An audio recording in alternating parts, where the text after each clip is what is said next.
In a sense, we're like the police. You know, where due their initial public offering here in the United States, partly because this market, being more closely regulated, gave them greater credibility.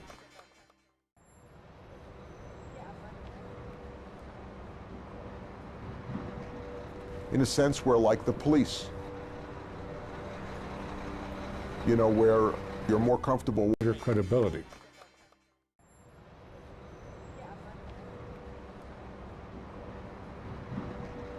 In a sense, we're like the police.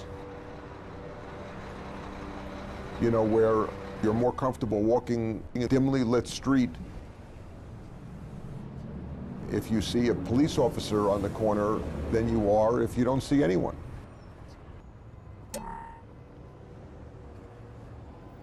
And everybody knows we're here.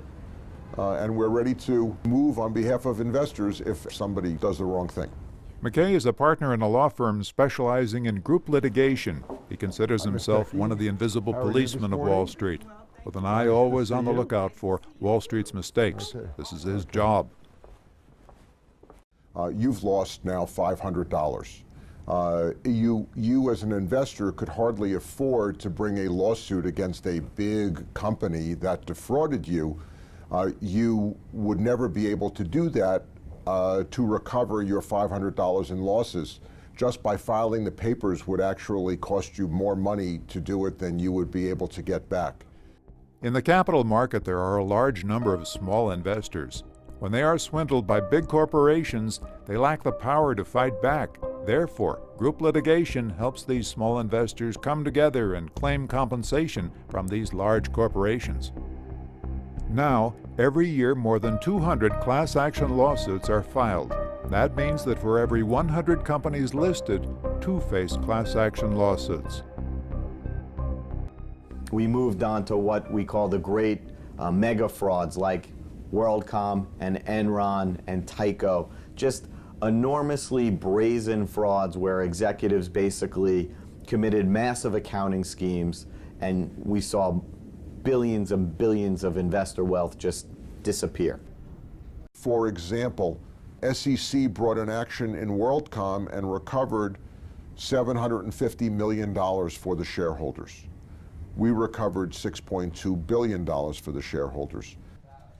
Once a law firm wins a class action lawsuit, it can get as much as 1/3 of the compensation. This has become a strong incentive for more and more law firms to keep a very close eye on Wall Street. Wall Street might look at us and say, you're looking over our shoulders, you're coming after us. It's my view that the role of the regulator and the role of the private litigation actually protects Wall Street, because people who are looking to invest in the United States, whether in your country or anywhere else in the world, are looking to come here because of at least one reason: the laws are so strong. Class action lawsuits add to the costs of defrauding investors for a corporation and offer an umbrella of protection to the smaller investor. Our basis for prosecution is based on public information. It does not include secret information. While a class action lawsuit is still in process, the law firm does not charge the plaintiffs. If a lawsuit is lost, the accused firm will not pay the lawyer who represents the plaintiffs in court. Therefore, both the law firm and the lawyer have a strong will to win. The defendants in a class action suit can't afford to take the suit lightly either. This is a game of intelligence. In New York, more than 700,000 people are employed in finance, and even more are keeping a watchful eye over Wall Street. Whether it's because they are just doing their job or are looking out for their personal interests, they are all part of ensuring the fairness of the capital market.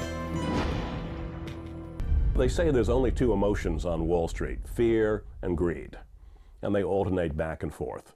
And for a while, greed was in the saddle. Everybody was getting rich. The sky is the limit. And then all of a sudden, fear takes over, and everybody says, "Oh, everything's worthless. Get out, get out." And it goes back and forth between those two, and that always will, because that's human nature. In the capital market, we always expect the party to last forever, and our desires seem endless. Over Wall Street's 200-year history, there has been a Drew period, the footprints of Louis Brandeis and Bethany McLean, the meeting of Charles Ponzi and Bernard Madoff, the story of Enron and Bear Stearns. It was full of the most primitive impulses, and from these, strict legal constraints were born. At present, the words spoken by Brandeis 100 years ago still resound through Wall Street.